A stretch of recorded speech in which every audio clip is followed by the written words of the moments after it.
The scream cut through the roar of rushing water like a knife, and Dalton Lowery was already moving before his mind fully registered what he had heard.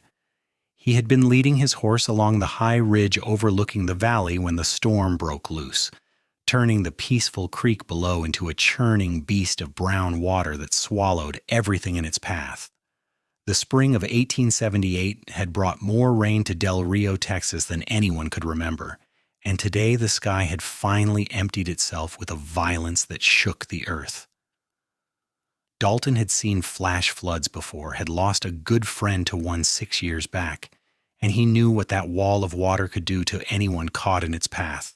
The woman was waist deep in the churning floodwaters, her arms flailing as she tried to keep her balance against the current that threatened to sweep her away.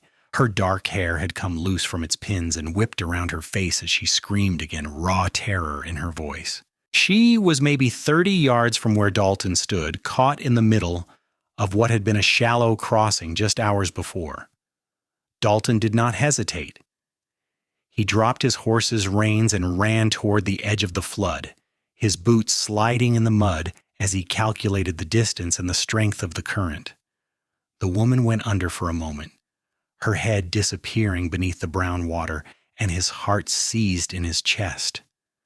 When she surfaced again, gasping and coughing, he was already in the water. The cold hit him like a physical blow, stealing his breath, but he pushed forward with powerful strokes. The current grabbed at him immediately, trying to drag him downstream, but Dalton had spent his whole life working with forces stronger than himself. You did not fight a Mustang by pulling harder. You learned to move with it and use its own strength against it. He let the current carry him at an angle, swimming hard to cross the distance between himself and the woman. She saw him coming and reached out with desperate hands. Her fingers were white with cold and fear, her face pale beneath the mud that streaked her cheeks. Dalton caught her arm just as another surge of water lifted them both, and he pulled her against his chest with one arm while he angled his body toward the shore. "I have you!" he shouted over the roar of the flood. Stop fighting and hold on to me!" She wrapped her arms around his neck with a grip that nearly choked him, but he did not complain. He kicked hard, using his free arm to pull them through the water. The current was stronger than he had anticipated, and for a moment he thought it might win, might drag them both under and downstream where the flood narrowed into rapids that would dash them against the rocks. His boots hit something solid beneath the water, and he pushed off hard, driving them toward the bank. The shore seemed impossibly far away, his muscles screaming with the effort, lungs burning as he fought for every inch of progress. The woman's face was pressed against his shoulder, and he could feel her shaking, could hear her gasping breaths in his ear. He was not going to let her go. He was not going to fail. His hand found a root jutting from the bank, and he grabbed it with everything he had left. The wood bit into his palm, but held firm, and he used it to pull them into the shallows where his feet could find purchase in the mud. He half dragged, half carried the woman up the slope to higher ground, not stopping until they were well away from the water's edge. They collapsed together in the grass, both breathing hard, water streaming from their clothes. Dalton lay on his back, staring up at the gray sky, feeling his heart hammer against his ribs like it wanted to break free. Beside him, the woman was coughing, her whole body shaking with cold and shock. He forced himself to sit up and look at her properly. She was younger than he had first thought, maybe 22 or 23, with delicate features and eyes the color of honey. Those eyes were wide with fear and something else, something that looked like disbelief that she was still alive. "Are you hurt?" His voice came out rougher than he intended, scraped raw by exertion and swallowed water. She shook her head, unable to speak, still coughing. He could see no obvious injuries, no blood, though her dress was torn at the shoulder and her arms were covered in scratches.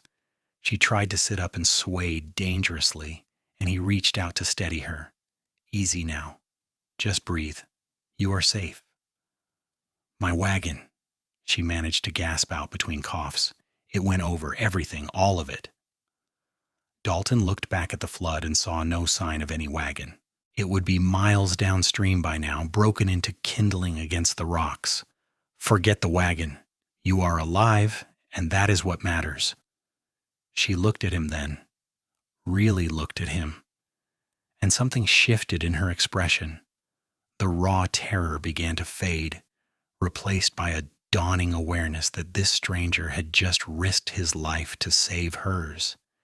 Tears mixed with the muddy water on her cheeks. You came in after me. Her voice was barely above a whisper. You could have died. So could you. He pulled off his soaked jacket and draped it around her shoulders, though it provided little warmth. We need to get you somewhere dry before you catch your death of cold. Can you walk? She nodded, though when she tried to stand her legs nearly gave out. Dalton caught her before she fell and lifted her into his arms without asking permission. She was lighter than he expected, delicate despite the strength she had shown fighting the current. I can walk, she protested weakly, but she did not struggle against him. Maybe, but not fast enough. My horse is just over the ridge, and there is a ranch house about 2 miles east. The Hendersons are good people, and they will have a fire and dry clothes. He carried her up the slope to where his bay gelding waited patiently, grazing despite the storm. The horse looked up as they approached, water dripping from its mane, and snorted softly. Dalton managed to get the woman into the saddle and then swung up behind her, settling her against his chest so he could hold the reins. She fit there like she was made for that space, her head tucking beneath his chin. "What is your name?" he asked, as he urged the horse into a walk. "Lily Dawson." She was still shaking, her teeth starting to chatter. "I was trying to cross before the storm hit. I thought I had time." Flash floods do not give warnings, they just come. He kept his voice gentle, not wanting to sound like he was scolding her, though the fear he had felt watching her go under still churned in his gut. "I am Dalton Lowery. Most people just call me Dalton." "Thank you, Dalton." The words were simple but heavy with meaning, with the weight of a debt she knew she could never fully repay. "I thought I was going to die." "You did not. That is what matters now." They rode in silence for a while, the rain finally easing to a drizzle. Dalton could feel Lily relaxing against him slightly as the immediate shock began to wear off, though she was still trembling. He tried not to think about how right it felt to have her in his arms, how his body seemed to know exactly how to curve around hers to provide shelter and warmth. He had just met this woman. He had no business feeling anything beyond the natural concern any decent person would have for someone they had just pulled from a flood. But something had shifted in those moments in the water when her life had been entirely in his hands and he had fought with everything he had to keep her alive. Something had connected between them that went deeper than words or explanations. The Henderson ranch house appeared through the mist, smoke rising from the chimney in a gray column that promised warmth and safety. Dalton felt some of the tension leave his shoulders. Lily was going to be all right. She would dry off and warm up, and tomorrow this would all seem like a bad dream. Margaret Henderson came rushing out before they even reached the porch, her face creased with concern. She was a stout woman in her 50s with kind eyes and capable hands that had delivered half the babies in Del Rio and nursed more sick folks than the town doctor. "Good Lord, what happened? Get her inside now, quickly." Margaret ushered them through the door into the blessedly warm interior. A fire roared in the hearth, and the smell of something savory cooking filled the air. Dalton carried Lily to a chair near the fire, and Margaret was already pulling blankets from a chest. "Flash flood caught her in the crossing," Dalton explained, stepping back as Margaret took over, wrapping Lily in the blankets and checking her over with practiced efficiency. "You poor dear. And you went in after her, Dalton?" Margaret shot him a look that was equal parts approval and exasperation. "You are dripping all over my floor. I will clean it up. You will do no such thing. You will go get out of those wet clothes before you catch pneumonia. James has some things that will fit you well enough." She was already steering him toward the back room, brooking no argument. And then you will both have some hot food and tell me the whole story." Dalton found himself in James Henderson's room, stripping off his soaked clothes and pulling on borrowed trousers and a shirt that were slightly too large but blessedly dry. His hands shook slightly as he buttoned the shirt, the aftermath of adrenaline and exertion finally catching up to him. He had come close to losing her in that water, closer than he wanted to admit. Another few seconds and the current would have dragged them both under. When he returned to the main room, Lily was wrapped in blankets by the fire, a cup of something hot cradled in her hands. Margaret had gotten her into a dry dress, though Lily's hair still hung damp around her shoulders. She looked small and fragile in the firelight, nothing like the fighter he had seen in the flood. Her eyes found his as soon as he entered the room, and something passed between them that made his breath catch. Gratitude, yes, but something else too. Recognition, maybe. Like they had known each other before this day, before this moment. "Sit down and eat," Margaret commanded, shoving a bowl of stew into his hands. "Both of you need food and rest." Dalton sat across from Lily, their eyes meeting over the rims of their bowls. He should say something, should ask where she had been going, where she was from, but the words tangled on his tongue. Margaret filled the silence with questions and exclamations, getting the story out of them in pieces while they ate. Lily had been traveling alone from San Antonio, heading west to meet distant relatives in El Paso. Her parents had died the previous winter from influenza, leaving her with nothing but a wagon full of possessions and a determination to start fresh somewhere new. She had miscalculated the storm, had thought she could make the crossing before it broke. "Traveling alone is dangerous for a woman," Margaret said, though her tone was sympathetic rather than judgmental. "Especially in flood season. I know that now." Lily's voice was steady despite the tremor in her hands. "I had no choice. There was nothing left for me in San Antonio." Dalton found himself studying her face, the stubborn set of her jaw beneath the delicate features. She had courage, this Lily Dawson. Not many people would set out alone across Texas with nothing but hope and determination. The fact that she had nearly died doing it did not diminish that courage, only proved how cruel luck could be. "You can stay here tonight," Margaret said firmly. "Tomorrow we will figure out what comes next." But tomorrow came with complications neither of them had anticipated. The flood had washed out the main road to El Paso, and word from town was that it would be weeks before it was passable again. Lily's wagon and everything she owned was gone, scattered by the flood or buried in mud downstream. She had nothing but the clothes Margaret lent her, and no way to continue her journey. Dalton found himself riding out to the Henderson ranch every day for the next week, ostensibly to check on repairs to the road or help James with work around the property. In truth, he went to see Lily. He told himself it was just to make sure she was recovering well, that it was natural to feel concerned about someone whose life you had saved, but he knew he was lying to himself. She drew him like nothing ever had before. Every conversation revealed new depths to her character, new facets that caught the light and held it. She was educated, had worked as a teacher in San Antonio before her parents died. She loved books and had lost an entire trunk of them in the flood, mourning them like old friends.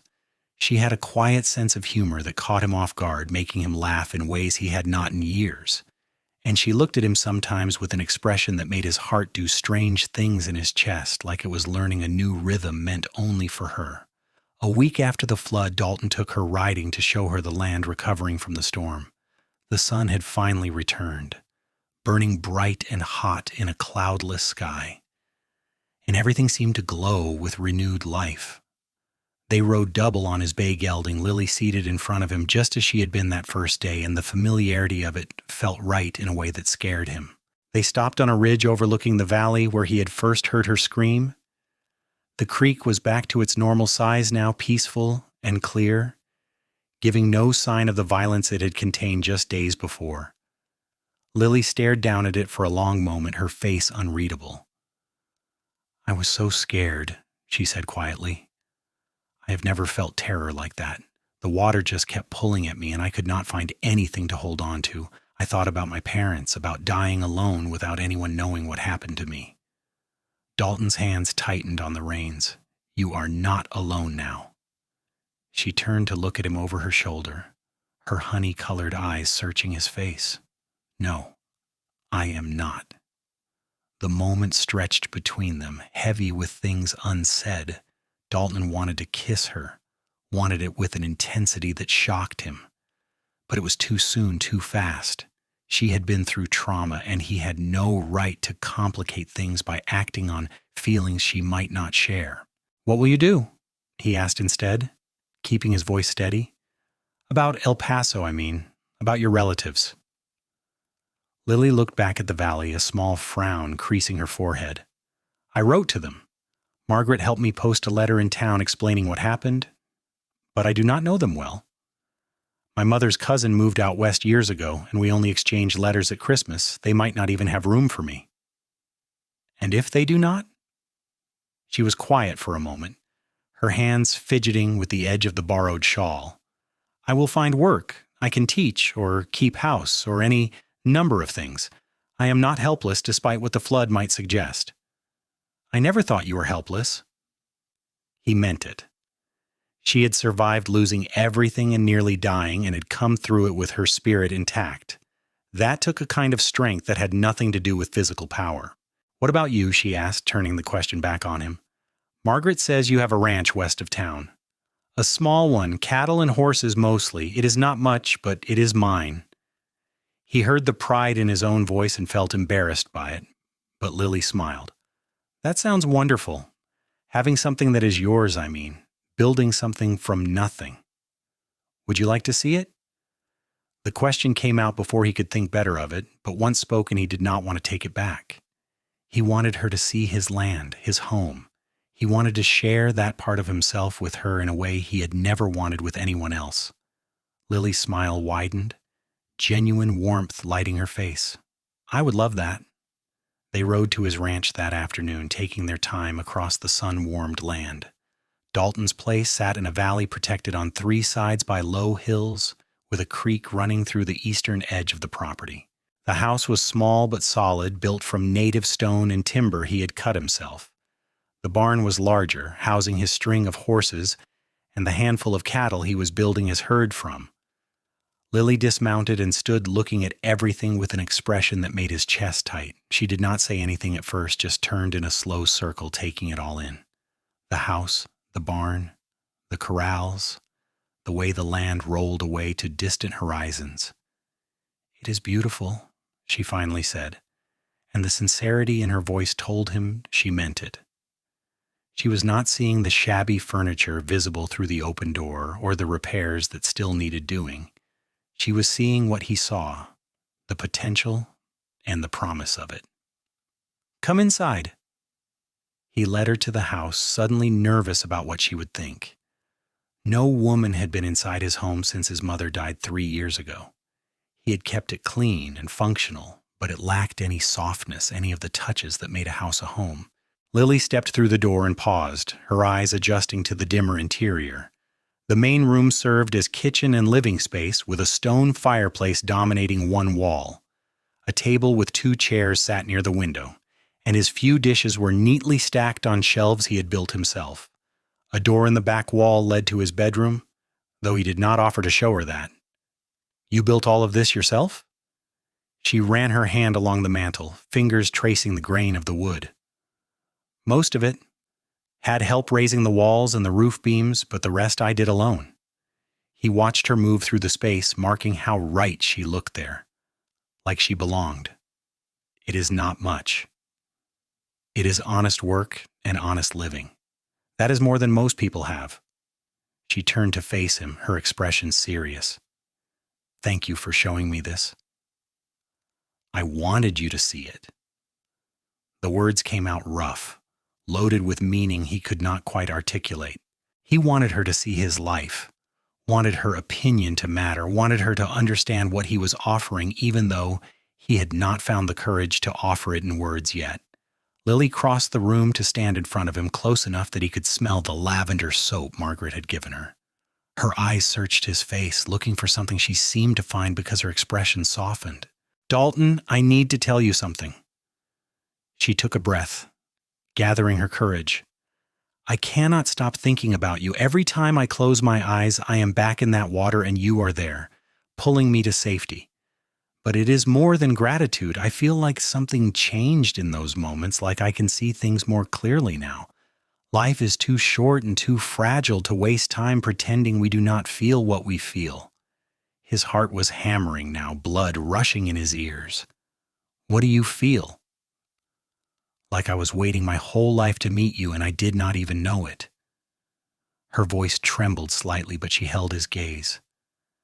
Like maybe I was supposed to be in that flood so you could save me, so we could find each other. Dalton reached up slowly and cupped her face in his hands, giving her time to pull away if she wanted. She did not. She leaned into his touch, her eyes drifting closed for a moment. I feel the same, he said, the admission pulling something loose in his chest. From the moment I heard you scream, something in me knew you were important, that you mattered in a way I could not explain. When he kissed her, it felt like coming home and diving into unknown waters all at once. Her lips were soft and warm, and she made a small sound in the back of her throat that sent heat racing through his veins. His arms came around her waist, pulling her closer, and she pressed against him like she could not get close enough. They broke apart, breathing hard, foreheads resting together. Dalton could feel his heart racing, could see his own wonder reflected in Lily's eyes. I am not good with words, he said quietly, but I want you to stay here with me. I know it is fast and maybe crazy, but I do not care. I do not want to lose you. I do not want to be lost. She smiled up at him, radiant and beautiful. Yes, whatever you are asking, yes. The answer should have felt rushed, impulsive, born from trauma and gratitude rather than genuine feeling, but it did not. It felt right in a way that went bone deep, like recognizing something you had always known but forgotten until that exact moment. They were married 3 weeks later in a simple ceremony at the Del Rio church with Margaret and James Henderson standing as witnesses. Lily wore a dress that Margaret had helped her sew from fabric bought with money Dalton had given her, though she had protested accepting it until he pointed out that they were about to be married, so his money was her money anyway. The dress was pale blue cotton with white lace at the collar and cuffs, and when she walked down the aisle toward him, Dalton felt like his chest might burst with the force of his feelings. This woman who had come into his life in a moment of crisis had become the center of his world. She was brave and kind and stubborn and beautiful, and she had chosen him. She had looked at his simple ranch and his rough hands and his uncertain future and said yes anyway. The preacher pronounced them husband and wife, and Dalton kissed her in front of God and their friends with a joy that bordered on religious experience. This was what his life had been missing, what all his hard work and lonely nights had been building toward without him realizing it. Lily was the missing piece that made everything else make sense. They spent their wedding night in his small house, now their house, and Dalton learned the geography of her body like he was charting new territory. Every curve and hollow, every place that made her gasp or sigh, mapping it all with hands and lips and whispered endearments. She was perfect and she was his, and he could not quite believe his good fortune. In the quiet darkness afterward, Lily lay with her head on his chest, her fingers tracing idle patterns on his skin. "Do you ever wonder what would have happened if you had not been on that ridge?" she asked softly. "Every day." He tightened his arms around her, and I thank God I was. "I think we would have found each other anyway." She tilted her head to look up at him. "Maybe not that day or that way, but somehow. Some things are just meant to be." Dalton had never been one for talk of fate or destiny, had always believed a man made his own luck through hard work and determination. But lying there with his wife in his arms, he thought maybe she was right. Maybe some things were bigger than choice, deeper than circumstance. Maybe he had been meant to hear her scream that day, meant to dive into those floodwaters, meant to pull her to safety and into his life. The next months unfolded like a dream. Lily transformed his house into a home with touches both practical and beautiful. Curtains appeared on the windows, made from fabric she sewed by lamplight. She planted a garden behind the house, coaxing vegetables from the Texas soil with determination and patience. She taught him to cook things beyond the basic trail food he had survived on, filling their table with flavors he had forgotten existed. But more than the physical changes, she filled the space with life and laughter and love. She sang while she worked, old songs her mother had taught her. She read to him in the evenings from books she had borrowed from the Henderson Small Library, her voice bringing stories to life in the firelight. She challenged him when she thought he was wrong, supported him when he doubted himself, and loved him with a fierceness that still took his breath away. Dalton worked harder than ever, driven by a need to provide for her that went beyond simple responsibility. He wanted to give her everything, to make up for what she had lost in the flood and before it. He bought more cattle, slowly building his herd. He broke horses for sale, earning a reputation for his skill and patience with difficult animals. He repaired and expanded the barn, adding space for the future he could see stretching out before them. 6 months after their wedding, Lily told him she was pregnant. She caught him in the barn as he was finishing the evening feeding, her face glowing with joy and nerves. She did not need to say the words. He saw it in her expression the moment she appeared in the doorway. "Are you sure?" he asked, closing the distance between them in 3 long strides. "As sure as I can be. Margaret confirmed it this morning." She watched his face anxiously, looking for his reaction. Dalton let out a whoop of joy and lifted her off her feet, spinning her in a circle that made her laugh and cling to his shoulders. When he set her down, he kissed her thoroughly, pouring everything he felt into it. Pride and excitement, and a love so big it scared him. "We are having a baby," he said wonderingly, his hand coming to rest on her still flat stomach. "Our baby? Are you happy?" There was uncertainty in her voice, and he realized she had been worried about his reaction. Happy does not begin to cover it. He pulled her close, tucking her head beneath his chin. "You have given me everything, Lily, everything I never knew I wanted. A home and a wife and now a child. I do not have words for what that means to me." She relaxed against him, her arms going around his waist. "I was afraid you might think it was too soon." "Nothing with you has ever been too soon or too fast. It has just been right." He meant it. From that first moment in the flood, everything between them had unfolded with an inevitability that felt like destiny. The pregnancy progressed smoothly through the fall and winter.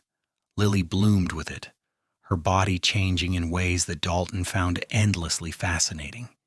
He was protective to the point of being overbearing, Margaret told him with amusement, but he could not help himself. Every time he remembered Lily in those floodwaters fighting for her life, his heart seized with renewed fear. The idea that he could lose her, that something could go wrong, terrified him more than anything he had faced. But Lily was strong and healthy and refused to be treated like she was made of glass. She worked in her garden until her belly was too large to bend comfortably, tended their home, rode out with him to check the herd when he would allow it. She was determined to live fully, to embrace every moment, and her joy was infectious. Their son was born on a cold February morning in 1879, arriving with the dawn after a night of labor that tested both of their strengths. Margaret attended the birth, steady and capable, while Dalton paced outside trying not to imagine all the things that could go wrong.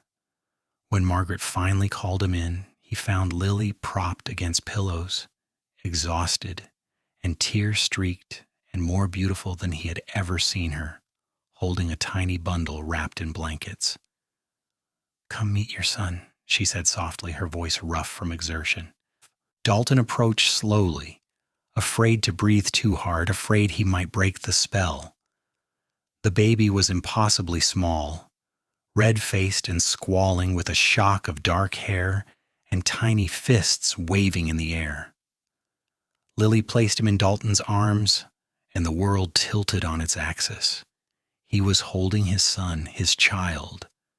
The weight was negligible, but the responsibility was crushing and exhilarating all at once. This tiny person was depending on him for everything, trusting him to keep him safe and warm and loved. Looking down at that scrunched-up face, Dalton felt tears burn his eyes. "He is perfect," he managed to say around the lump in his throat. "You did so well, Lily. He is perfect." "We still need to name him."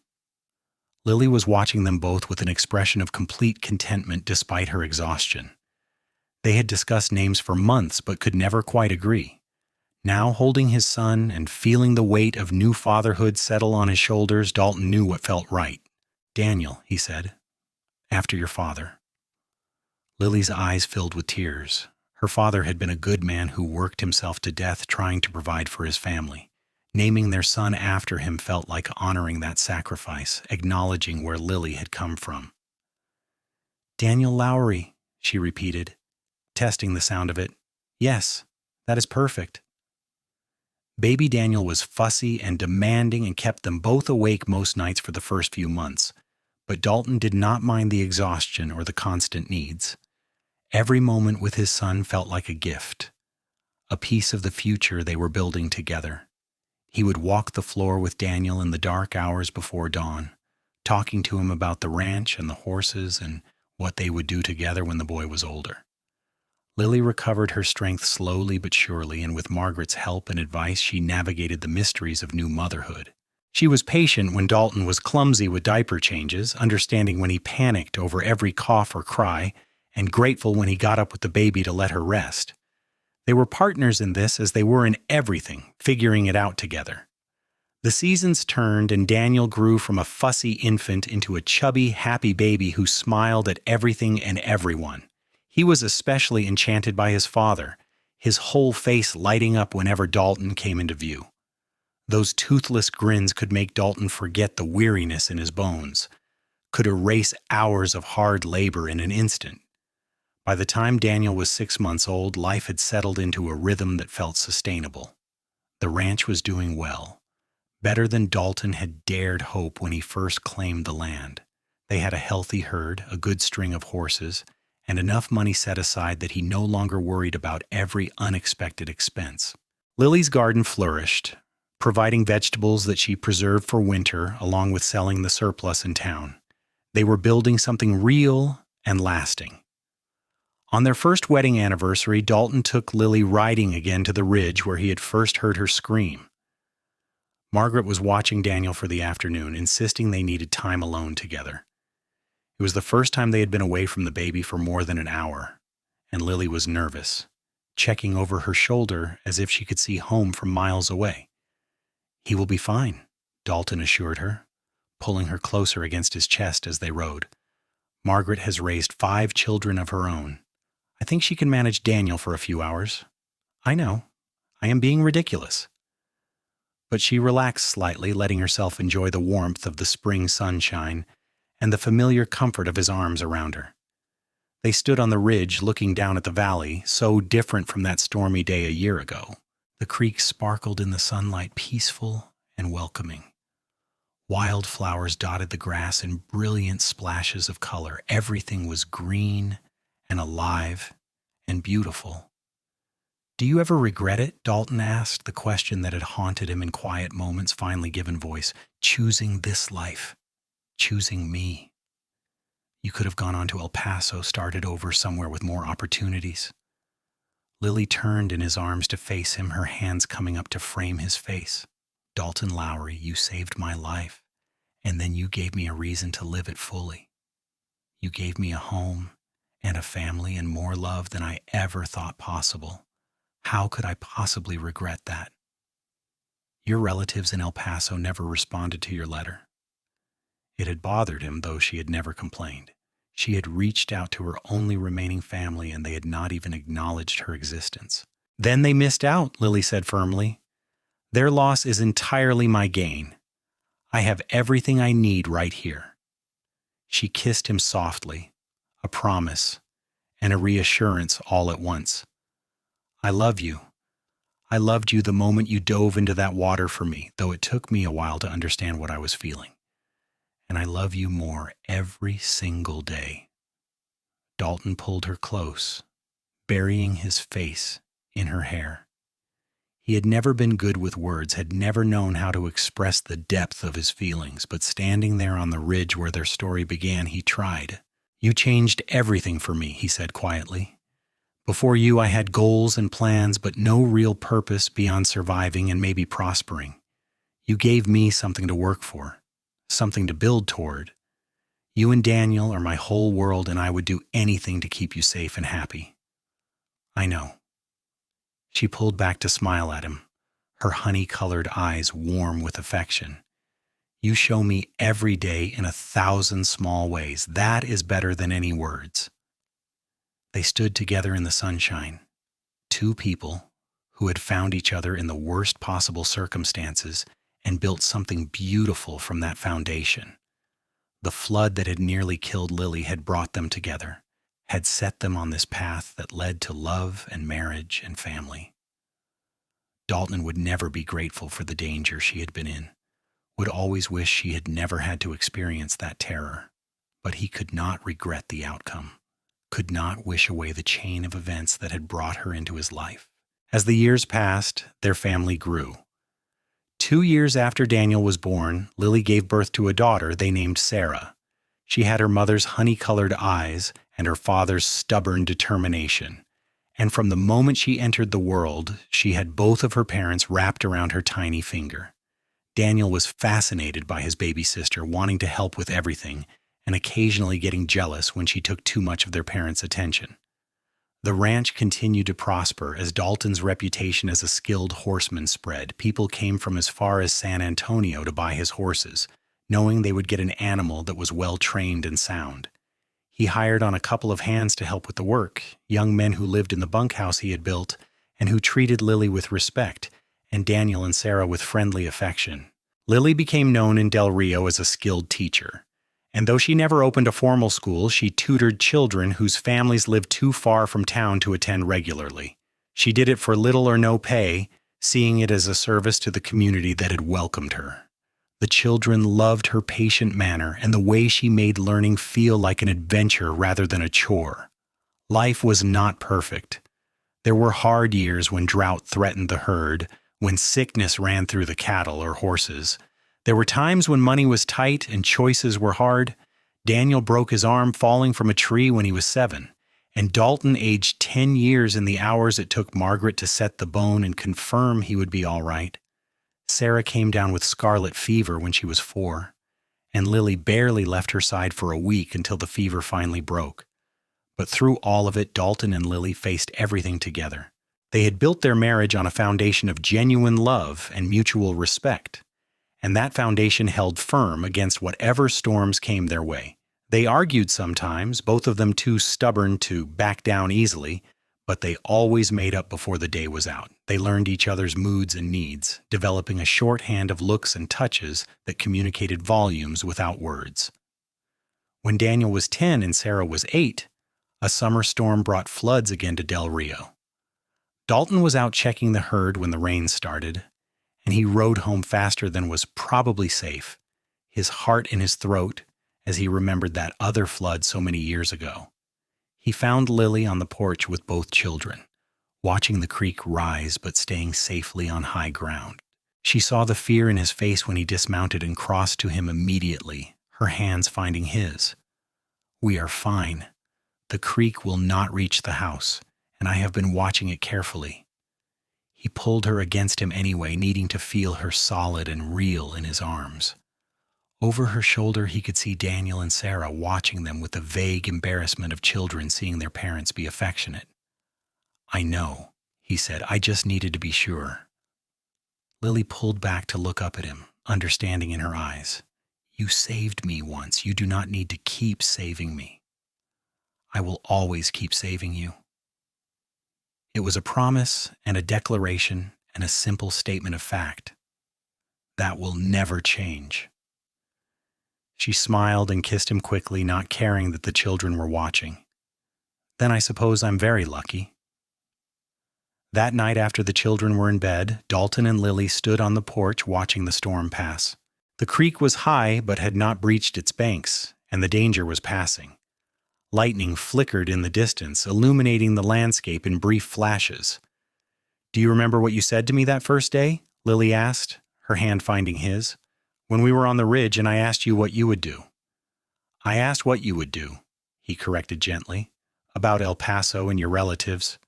"No, before that, when you pulled me out of the water."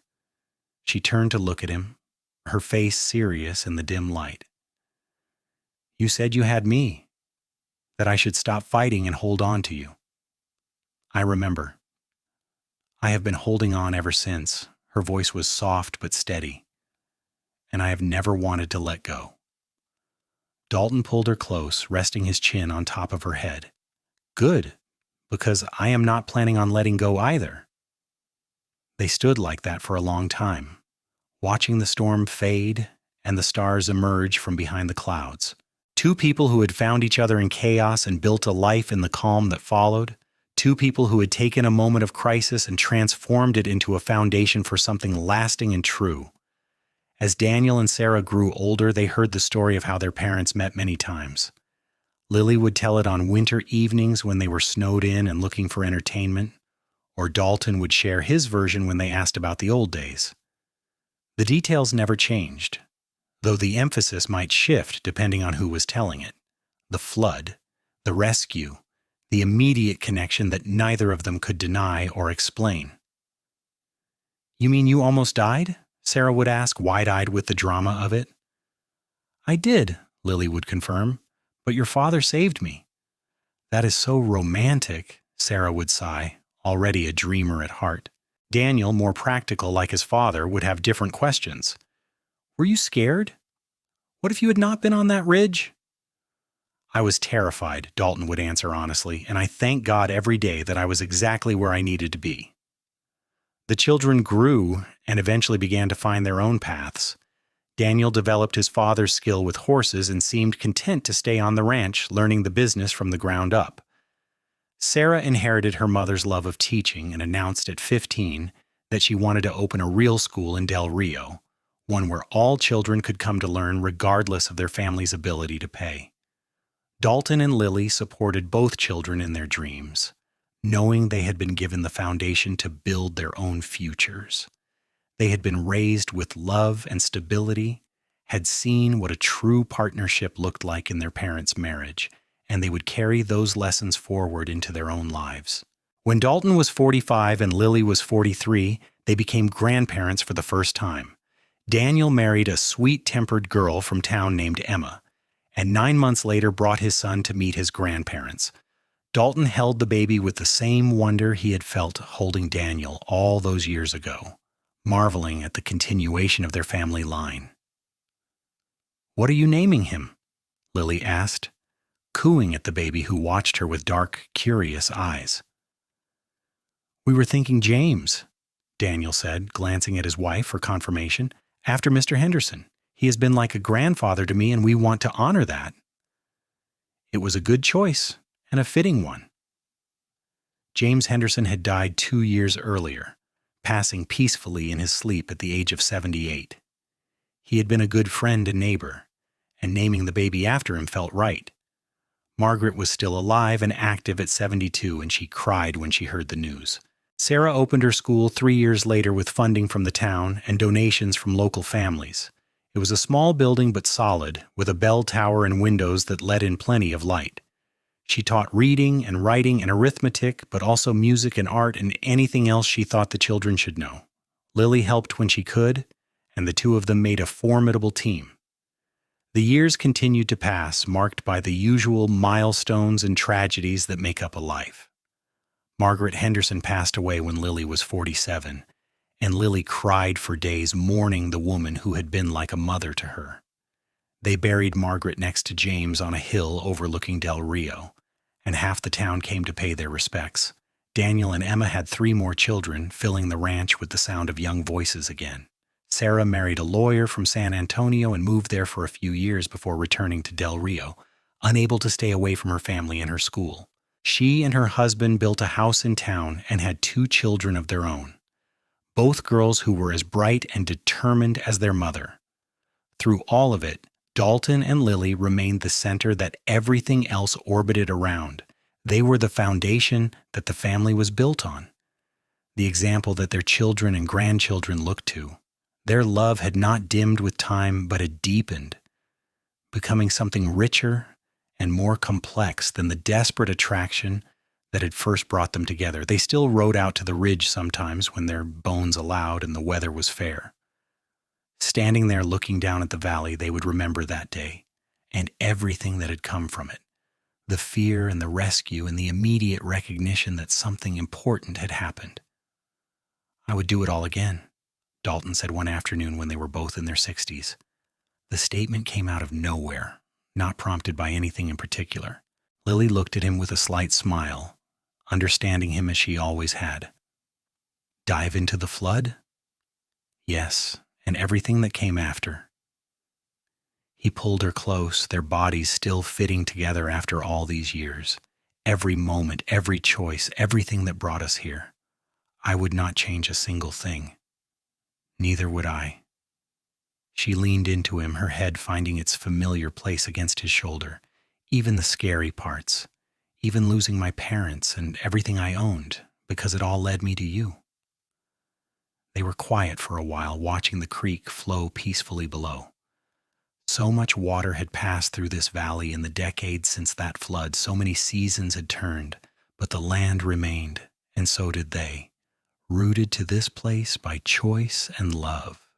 When Dalton was 70, a young hand asked him about the scar on his palm, the one he had gotten from grabbing that root while pulling Lily from the flood. Dalton looked at it, the old wound that had healed white and smooth against his weathered skin.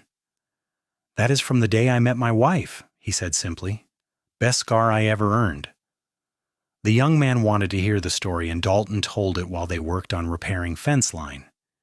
He had told it so many times over the years that it had taken on the quality of legend in his own mind, a story about other people who happened to have his name and Lily's. But the emotions were still real and immediate. He could still remember the terror of thinking he might lose her, the determination that had driven him into that water, the rightness of her in his arms. "You must really love her," the young man said when the story was done. Dalton thought about that for a moment, trying to find words for something that lived beyond language. "Love is not big enough a word for what I feel. She is part of me now, has been since that first day. Like she was always supposed to be there, and I just did not know I was incomplete until I found her." He went home that evening to find Lily in the kitchen preparing dinner, moving a bit slower than she used to, but still capable and determined. Her hair was white now, her face lined with years of laughter and worry and joy. She looked up when he entered and smiled, and in that moment he saw the girl she had been, waist-deep in floodwaters and fighting for her life. "You are staring," she said, amusement coloring her voice. "Just admiring the view." He crossed to her and wrapped his arms around her waist, pulling her back against his chest. "Have I told you today that I love you?" "Only 3 times." She covered his hands with hers, linking their fingers together. "But I never get tired of hearing it. I love you." He kissed the side of her neck, feeling her pulse flutter beneath his lips. "I loved you when I pulled you from that flood, and I love you now, and I will love you until the day I die. And I love you." She turned in his arms to face him properly. "You saved my life, and then you made it worth living. I could not have asked for more." They danced slowly in the kitchen to music only they could hear. 2 old people who had lived a full life together and were not done yet. Outside, the sun was setting, painting the sky in shades of gold and rose. The creek flowed peacefully past the house, a source of life rather than danger. And somewhere in the distance, their grandchildren were playing, their laughter carried on the evening breeze. This was what they had built from that moment of crisis all those years ago, not just a family or a ranch or a legacy. Though they had all those things, they had built a love that had weathered every storm, that had grown stronger rather than weaker with time. They had taken something that started in fear and transformed it into something beautiful and lasting. When Dalton was 73, he fell ill with pneumonia. It started as a cough he could not shake, progressed to fever and weakness that kept him in bed despite his protests. Lily nursed him with the same fierce determination she had brought to everything else in their life together, and for a while it seemed like he would recover. But the illness had weakened his heart, the doctor said. It had taken too much out of him. Dalton rallied enough to sit up in bed and receive visitors, to hold his grandchildren one more time and tell them he loved them. But he and Lily both knew what was coming. On a clear morning in early spring, with Lily holding his hand and their children gathered around the bed, Dalton Lowery closed his eyes for the last time. He went peacefully, without pain, having lived a long and satisfying life. But the hole he left behind was vast and deep, and Lily felt like part of her own self had died with him. She mourned him the way she did everything fully and without reservation. She cried until she had no tears left, raged at the unfairness of losing him, even though she knew they had been lucky to have so many years together. The house felt empty without him, too quiet, all the spaces he used to fill suddenly gaping voids, but Lily was not alone in her grief. Her children and grandchildren surrounded her with love and support, taking turns staying with her so she would not have to face the nights alone. They shared stories about Dalton, keeping his memory alive through laughter and tears. And slowly, very slowly, Lily began to find her way forward. She lived 4 more years after Dalton died, years filled with her family and her teaching and the land she had learned to love.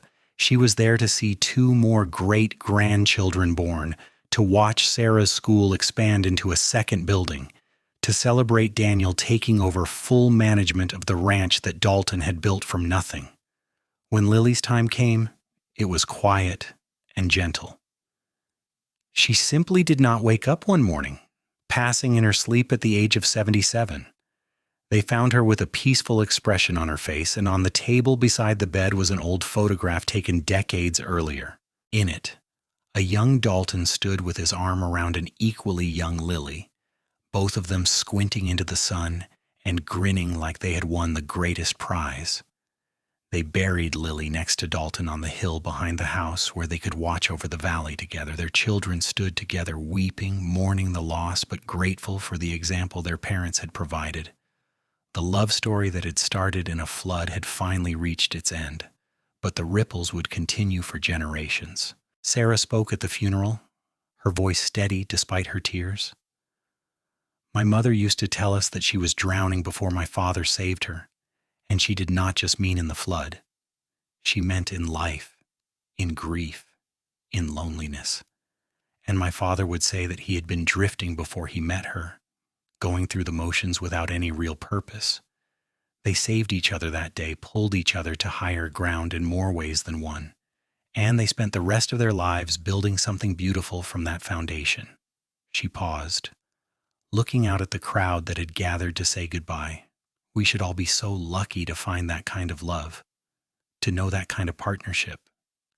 They showed us what was possible when 2 people commit completely to each other and to building a life together. That is their legacy, and it will live on in all of us. The creek flowed past below, indifferent to human joy and sorrow. It had been there before Dalton and Lily, and would continue long after everyone who remembered them was gone.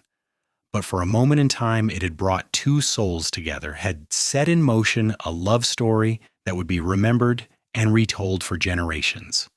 Years later, when Daniel's grandson asked about the painting that hung in the ranch house, the one of a young woman being pulled from floodwaters by a determined man, Daniel told him the story.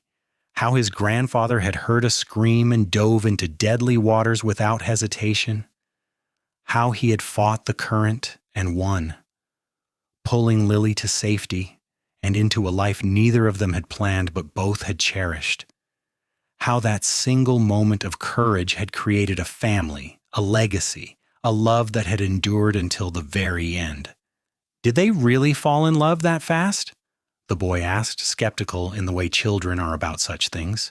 According to them, yes, Daniel said, My father used to say he knew from the first moment he held her that he would love her forever, and my mother would say she was his from the instant he dove in after her. They were together for over 50 years, and never once did I doubt what they had. That is kind of amazing. It is. But more than that, it is true. Daniel looked at the painting, seeing not just his parents, but the moment that had started everything. Love can come in an instant or grow over years. What matters is what you do with it, how you nurture it and protect it and let it grow. My parents did that better than anyone I have ever known. The story became part of the family history, told and retold with pride and affection. The flood that had threatened to take Lily's life had instead given her a new one, better and richer than anything she could have imagined. And Dalton, who had simply been in the right place at the right time and done what needed doing, had found his purpose and his heart's desire in those churning waters. Their graves on the hill overlooked the valley where it all began. Two simple headstones side by side. Dalton's read, "Beloved husband, father, and grandfather, he dove in and never let go." And Lily's, "Beloved wife, mother, and grandmother, she held on and never looked back." The creek still flowed through the valley, sometimes peaceful and sometimes wild, but always moving forward. And in the house that Dalton built and Lily made into a home, generations of their family continued to gather, to love, to build their own stories on the foundation that had been laid in a moment of crisis and courage all those years ago. It was a legacy written in water and stone, in the land they had worked and the family they had raised. But most of all, it was written in the love they had shared, a love that began with a scream and a rescue and grew into something that time itself could not erase. They had found each other in the worst possible moment and held on through everything that followed, and that was a kind of magic that would never fade. The sun set over the valley, painting the sky in brilliant colors, and if you listened carefully, you could almost hear the echo of that long-ago scream, the splash of someone diving in, the gasp of relief when two people broke the surface together. It was all still there, written into the fabric of the place, a story that would continue as long as anyone remembered to tell it. And they would remember, how could they not? It was a story of courage and love and two people who had been brave enough to grab hold of something precious and refuse to let go, no matter how strong the current tried to pull them apart. It was a story that deserved to be told and retold, passed down through the generations as a reminder that sometimes the greatest loves come from the most unexpected places, and that a single moment of bravery can change everything. Dalton and Lily Lowery had lived and loved and built something that would outlast them both. They had taken a moment of pure terror and transformed it into the foundation of a life well lived. And in the end, that was all anyone could ask for, to have loved deeply and been loved in return, to have made a difference in the world and left it better than they found it. Their story was complete, beginning to end, a circle that closed perfectly in that space between the flood that brought them together and the peaceful earth that welcomed them both home. And somewhere in the space between memory and legend, they were still there, still together, still holding on to each other with the fierce determination of two people who had found something worth fighting for and had never, ever let go.